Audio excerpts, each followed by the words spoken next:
Hello, welcome everyone to our series of Reiki and Spirituality। आज का जो हमारा टॉपिक है वो थोड़ा सा डीप टॉपिक है, मीन्स थोड़ा सा कॉम्प्लिकेटेड, और वो ये है कि क्या कोई एज होती है स्पिरिचुअलिटी में एंटर करने की। क्या हमें किसी पर्टिकुलर एज तक वेट करना चाहिए कि हम उस एज के आने के बाद ही स्पिरिचुअलिटी में एंटर करें? क्या कुछ ऐसा होता है? तो मैं आपको अपना पॉइंट ऑफ व्यू बता रही हूँ, आप उससे डिसएग्री कर सकते हैं, पर ये मेरा पॉइंट ऑफ व्यू है कि स्पिरिचुअलिटी में एंटर करने की कभी कोई एज नहीं होती है। और इसको समझने के लिए पहले हमें ये समझना चाहिए कि हम एक्चुअली में हैं कौन और स्पिरिचुअलिटी का मतलब क्या है। हम एक्चुअली में सोल्स हैं और हमको लगता है कि हम सिर्फ़ और सिर्फ ये फिज़िकल बॉडी है, पर जो एक्चुअल हमारा एग्जिस्टेंस है वो क्या है? As a spirit, as a soul, एक आत्मा की तरह, ये हमारा एक्चुअल एग्जिस्टेंस है। और हमारा जो एक्चुअल गोल है वो क्या है? वो ईश्वर की तरफ जाना और उनकी सेवा करना। बस यही हमारा मकसद है, यही हमारा गोल है। ठीक है, अब इस गोल को पूरा करने के लिए हमें ये जीवन मिलता है। बहुत बार हमें मनुष्य शरीर मिलता है और बहुत मुश्किल से मिलता है। जब हमने बहुत अच्छे कर्म किए होते हैं तब जाकर भगवान खुश होते हैं और वो हमको मनुष्य शरीर देते हैं। ठीक है, मनुष्य शरीर में ही एक ऐसी फैसिलिटी दी है ईश्वर ने कि हम अपने कर्म को क्रिएट कर सकते हैं और जो हमारा फाइनल गोल है उसकी तरफ बढ़ सकते हैं। बाकी सारी भोग योनियाँ हैं, ये सब हमने डिस्कस किया था पहले वाले वीडियो में, है ना। तो अब हम एक जर्नी में आए हैं जिस पे हमें ये मनुष्य जीवन मिला है। पर दुर्भाग्य क्या होता है कि जैसे ही इंसान इस दुनिया में आता है, जैसे ही वो मदर के वूम्ब से निकलता है और इस माया में प्रवेश करता है, वो भूल जाता है, उसकी मेमोरी लॉस हो जाती है। ठीक है, वो भूल जाता है कि उसने अभी तक क्या किया था और वो किस लिए यहाँ आया था। वो पूरा भूल जाता है। जैसे कि सपोज़ एक यात्री है, ठीक है, एक यात्री को पॉइंट ए से पॉइंट बी पे जाना है, पर क्या होता है कि वो जब अपनी जर्नी कर रहा होता है तो उसके सिर पर चोट लग जाती है और चोट लगने के बाद वो अपनी मेमोरी खो देता है। और मेमोरी खो देने के बाद वो एक उसे क्या बोल लीजिए, एक होटल में जाके रहने लगता है। और अब उसको लगता है कि वो जो होटल है वही उसका घर है। वो पॉइंट ए भूल जाता है, वो पॉइंट बी के बारे में पूरी तरह से भूल जाता है। ठीक है, और वो होटल में ही रहने लगता है। फिर उसके बाद होटल में बहुत से लोग उसको विज़िट करने आते हैं जो कि पॉइंट ए पॉइंट बी से उसको बताते हैं कि तुम यहाँ पे आए थे, तुम यहाँ रहते थे, तुम्हें यहाँ जाना था, पर वो उनको नज़रअंदाज कर देता है। जैसे हमारे जीवन में संत महात्मा आते रहते हैं और हमें बताते रहते हैं कि तुम कहाँ से आए हो, तुम्हें कहाँ जाना है, तो हम क्या करते हैं, अरे ऐसे ही बोलते रहते हैं, पता नहीं क्या बोलते रहते हैं, बकवास। ठीक है, इसी तरीके से वो क्या करता है, वो होटल में रहते रहते जो भी उसको समझाने आता है कि बेटा तुम वहाँ से चले थे, तुम्हें इतने दिन में वहाँ पहुँचना था, पर तुम बीच में रुक गए और तुम्हारी याददाश्त खो गई, तुम उधर की तरफ चलो, पर वो उनकी बात नहीं सुनता और वो वहीं अटक जाता है। यही हमारे साथ होता है। मनुष्य जीवन मिला है, हम कहाँ से आए थे, हमारी मेमोरी लॉस हो चुकी है, कहाँ जाना है ये हमें ध्यान नहीं है। पर जब हम शांत बैठते हैं, जब हम अपनी आंखें बंद करते हैं, अपने भीतर जाते हैं, तब हमें ये सारी बातें धीरे धीरे पता लगने लगती हैं, महसूस होने लगती हैं कि हम कहाँ से आए थे और हमें कहाँ जाना है। ये सबको, जो भी स्पिरिचुअलिटी में है, जो भी किसी न किसी तरीके का पूजा पाठ करते हैं, उनको कहीं ना कहीं ये चीज़ें अनुभूति में आती हैं। क्योंकि जब हम बिल्कुल शांति से बैठेंगे, जब हम अपनी जो हमारी खोई हुई मेमोरी है उसमें वापस जाएंगे, धीरे धीरे वो मेमोरी हमें आएगी, वो एक्सपीरियंसेस हमारे हार्ट में आएंगे, वो हमें महसूस कराते हैं कि हम कहाँ से आए थे और हमें कहाँ जाना है। तो अब हमारे पास दो रास्ते हैं, या तो हम उस यात्री की तरह हो जाएं जिसकी मेमोरी लॉस हो चुकी है, वो होटल में रह रहा है, उसको नहीं पता कि वो कहाँ से आया था, कहाँ जाना है, बिल्कुल अपने पाथ से भटक चुका है और उसको लगता है कि वो होटल ही अब उसका घर है। या तो हम उस यात्री की तरह रहें जो कि सब लोग रह रहे हैं, यही सब लोग कर रहे हैं, या तो हम अपने जीवन में जो संत महात्मा आते हैं उनकी बातों को ध्यान करें, उनकी बातों को समझें, जो वो समझाने की कोशिश करते हैं, जो हमारे लिए ईश्वर ग्रंथ दे के गए हैं, गीता जैसी पुस्तक है, वेद दे के गए हैं। तो ये जो हमारे पास एक गाइडेंस बुक्स दे के गए हैं कि तुम भूल गए हो, तुम्हें याद दिलाने के लिए ये किताबें तुम्हें दे के जा रहा हूँ, इनको पढ़ना। तो या तो हम उनका सहारा लें, संत महात्माओं का सहारा लें, जो उसको इंटरप्रेट करके हमें थोड़े थोड़े टाइम पर याद दिलाते रहते हैं कि बेटा तुम कहाँ से आए हो, तुम्हें कहाँ जाना है। ये हमारे ऊपर है कि हम कौन सा जीवन चूज़ करते हैं। अगर हम अपनी जर्नी को पूरा करना चाहते हैं, अगर हम सच में चाहते हैं कि हम कामयाब हों, तो ऑब्वियसली हमें सेकंड रास्ता चूज़ करना पड़ेगा, जिसमें हम उस होटल में अटके यात्री की तरह नहीं रह सकते, हमें मूव ऑन करना पड़ेगा। ठीक है, तो हमें ये समझना चाहिए कि हम कौन हैं, कहाँ से आए हैं और क्या हमारा अल्टीमेट गोल है। तो हम यहाँ पर एक यात्री की तरह, ये जो हमें जीवन मिला है, ये जो मनुष्य जीवन मिला है, इसको एक ब्रॉडर पर्सपेक्टिव से देखिए। हम बहुत ही नैरो पर्सपेक्टिव से देखते हैं, हम सिर्फ अपने लाइफ को देख रहे हैं। ठीक है, इसको एक ब्रॉडर पर्सपेक्टिव से देखिए कि हम सब एक यात्री हैं, सब के सब एक यात्री हैं जिनका एक दूसरे के साथ बहुत ही शॉर्ट टाइम के लिए है। नेक्स्ट पल नहीं पता कि कौन सा यात्री हमारा साथ छोड़ दे, हमें नहीं पता, कुछ भी नहीं पता। हमें बस अपनी यात्रा से कंसर्न्ड रहना है।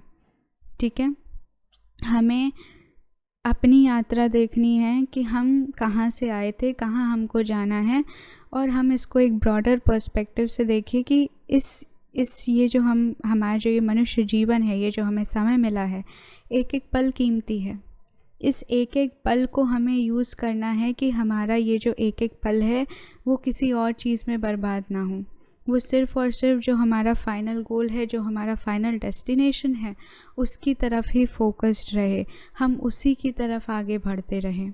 हम भले ही एज एन एक्टिंग हम कुछ भी काम कर रहे हों, क्योंकि हम यात्री हैं, पर हमें कुछ ना कुछ एज अ बॉडी ये हमारी कुछ रिस्पॉन्सिबिलिटीज़ हमें मिलती हैं, कोई रोल मिला हुआ है हमें उस रोल को पूरा करने के लिए हो सकता है कि बॉडी से कुछ काम करने पड़ रहे हैं, पर वो काम सिर्फ़ और सिर्फ अपने बॉडी तक सीमित रखिए। अपने मन में सिर्फ़ और सिर्फ अपने उस फाइनल गोल, अपने उस फाइनल डेस्टिनेशन को याद रखिए। बॉडी से आप घर का कोई भी काम कर रहे हो, आप ऑफिस का कोई भी काम कर रहे हो, पर मन से सिर्फ़ और सिर्फ अपना वो गोल, वो डेस्टिनेशन कि मैं एक सोल हूँ, मैं एक स्पिरिट हूँ, मैं एक आत्मा हूँ, और मेरा रास्ता, मेरी खुशी, मेरा फाइनल गोल सिर्फ़ और सिर्फ मेरे ईश्वर है, मेरे भगवान हैं, मेरे परमात्मा हैं। इसको ध्यान रखिए। अगर हम इस चीज़ को ध्यान रखेंगे, अपने लाइफ को एक ब्रॉडर पर्सपेक्टिव से देखेंगे, तो आपको बहुत सारी चीज़ें अपनी लाइफ में समझ आएंगी। इसीलिए मैं कहती हूँ कि स्पिरिचुअलिटी में एंटर करने के लिए कोई एज नहीं है, क्योंकि अगर इस यात्रा में आपने अपने जीवन के 50 साल बिता दिए ये सोच के कि चलो आगे हम कुछ कर लेंगे, तो ये सबसे बड़ी मूर्खता है, सबसे बड़ी मूर्खता। हमें नहीं पता कि वो 50 साल बाद पता नहीं हमारे जीवन में कौन सी रिस्पॉन्सिबिलिटी आ जाए, और पता नहीं हमारा मन उधर लगे ना लगे, क्योंकि मन लगना भी तो ज़रूरी है ना। अब आपने 50 साल सिर्फ़ और सिर्फ पैसों के बारे में सोचा, तो क्या आपको लगता है कि 91 साल आपका ईश्वर में मन लगेगा? आपका उन पैसों से मन छूट जाएगा? असंभव। एकदम से एक दिन में तो कोई परिवर्तन नहीं आ रहा, या एक साल में कोई परिवर्तन नहीं आएगा। तो मन लगाने के लिए शुरू से मन लगाइए, नहीं लगता तब भी ज़बरदस्ती लगाइए। 10 मिनट बैठिए, 15 मिनट करिए, आधा घंटा करिए, पर करिए, कुछ तो करिए। अपने फाइनल गोल को ध्यान रख के कोशिश करिए कि नहीं, मुझे इस होटल में नहीं रहना, मुझे आगे बढ़ना है, मुझे आगे बढ़ना है। वरना थोड़ी देर आगे बढ़ेंगे भी, फिर से एक नया होटल मिलेगा, फिर से वहाँ अटक जाएंगे। इसी तरह से हमारा जीवन है। अभी ये वाला ख़त्म होगा, फिर से नया बर्थ मिलेगा, फिर से कोई बॉडी मिलेगी, फिर से उसमें रहेंगे, फिर से भूल जाएंगे, फिर से मरेंगे, फिर से नई बॉडी मिलेगी, फिर से रहेंगे, फिर से भूल जाएंगे। तो ये प्रोसेस कंटिन्यूड रहेगा। पर अगर आपको बार बार होटलों में नहीं जाना बल्कि अपने फाइनल डेस्टिनेशन में जाना है, तो आपको अपने फाइनल डेस्टिनेशन की तरफ मूव करना पड़ेगा और सिर्फ अपने फाइनल डेस्टिनेशन के लिए ही सोचना पड़ेगा। इसीलिए स्पिरिचुअलिटी में एंटर करने की कोई भी एज नहीं है, बल्कि जितनी जल्दी से हो सके उतनी जल्दी करिए। जैसे ही आपको थोड़ा सा भी रियलाइजेशन हो, कहीं से भी कुछ भी कानों में सुनाई दे और आपके मन में थोड़ा सा भी परिवर्तन आए, तुरंत शुरू कर दीजिए। मत सोचिए कि अभी ये कंप्लीट हो जाए, बच्चों की पढ़ाई हो जाए, बच्चों की शादी हो जाए, पोते हो जाएं, पोती हो जाएं, फिर करेंगे। सही समय कभी जीवन में नहीं आता, और सही समय आएगा भी कैसे, किसी का समय ही निश्चित नहीं है। आज हम बैठे हैं, आज आप सुन रहे हैं, जो लेक्चर्स हो रहे हैं, जो भी हो रहे हैं, आज आप देख रहे हैं, आप सोच रहे हैं हम कल करेंगे, हो सकता है कल आए ही ना। कोविड में हम लोगों ने देखा कितनी अनसर्टेनिटी थी, लाइफ कितनी अनसर्टेन होती है। पता नहीं क्यों लोग इस बात को एक्सेप्ट नहीं कर पाते हैं कि डेथ इज़ सर्टेन। हर जो इंसान आया है उसको जाना ही जाना है, ये शरीर नष्ट होना ही होना है। क्यों हम ये सोच के बैठते हैं कि ये शरीर इमॉर्टल है, सोल इमॉर्टल है, शरीर इमॉर्टल नहीं है। शरीर मॉर्टल है, शरीर का स्पैन बहुत छोटा है और बहुत अनसर्टेन है। तो जितना ज़्यादा हम अपने समय को बिना वेस्ट किए, बिना फालतू चीज़ों में ज़ाया किए, न्यूज़ देखना, फालतू के घर में बहस करना, डिबेट करना, एक दूसरे की बुराई करना, एक दूसरे की से फालतू के गॉसिप्स करना कि उसने आज ये किया, तुम्हें ये पसंद है, तुम्हें ये कलर की ड्रेस पसंद है, तुम्हें ये ज्वेलरी पसंद है, मैं शादी में क्या पहनूँ, इसमें क्या पहनूँ, ये सब चीज़ें बस बहुत हो गई। कर लिया आपने जीवन में अपना जितना ये सब करना था। अब अपना ध्यान, अपना फोकस सिर्फ़ और सिर्फ अपने फाइनल गोल पर रखिए और सीरियस हो जाइए। जब भी हमें किसी चीज़ को अचीव करना होता है, हमें उसके लिए सीरियस होना पड़ता है, मन से डिटर्मिनेशन क्रिएट करना पड़ता है। बिना डिटर्मिनेशन के वो चीज़ हम अचीव नहीं कर सकते। तो इस बात के लिए भी आपको अपने अंदर एक डिटर्मिनेशन क्रिएट करना पड़ेगा। जब तक कि हम उस बात के लिए डिटर्मिन नहीं होंगे, जब तक एक दृढ़ शक्ति पैदा नहीं करेंगे, तब तक हम अच्छे से उसमें मूव ऑन नहीं कर सकते। और एक और क्वेश्चन आता है कि जिनसे भी बोलो कि मतलब जो लोग इंटरेस्टेड नहीं हैं ऑब्वियसली स्पिरिचुअलिटी में, पर कहीं ना कहीं इन चीज़ों को समझते हैं, तो अगर उनसे आप बोलिए कि नहीं आप ये करिए, आप थोड़ी देर मेडिटेट करिए, तो उनका क्या रीज़न आता है कि जब समय आएगा तब कर लेंगे। ये सारी चीज़ें बिना इंटरेस्ट के नहीं हो पाती हैं, ये उनका एक्सक्यूज़ होता है। तो जब आप 10-10 घंटा टीवी देख सकते हैं, जब आप 1-1 घंटा अखबार पढ़ सकते हैं, जब आप 2-2 घंटा 3-3 घंटा फ़ोन पर बातें कर सकते हैं, उन सब चीज़ों में जब आपका इंटरेस्ट बना है, तो इसमें क्यों नहीं। जब इतना टाइम आप दे रहे हैं अपनी बॉडी के लिए, तो क्यों आप 15 मिनट अपने सोल के लिए नहीं दे सकते। हम अपने बॉडी के आराम के लिए, उसकी खुशी के लिए पूरा टाइम देते हैं, पर अपने सोल के आराम के लिए, सोल की खुशी के लिए कुछ भी नहीं करना चाहते। तो कैसे कोई सोल खुश रहेगा। फिर आप कहते हैं कि हमारे जीवन में खुशी नहीं है, हमारे जीवन में शांति नहीं है। आप अपने सोल के लिए क्या कर रहे हैं, कुछ भी नहीं कर रहे हैं।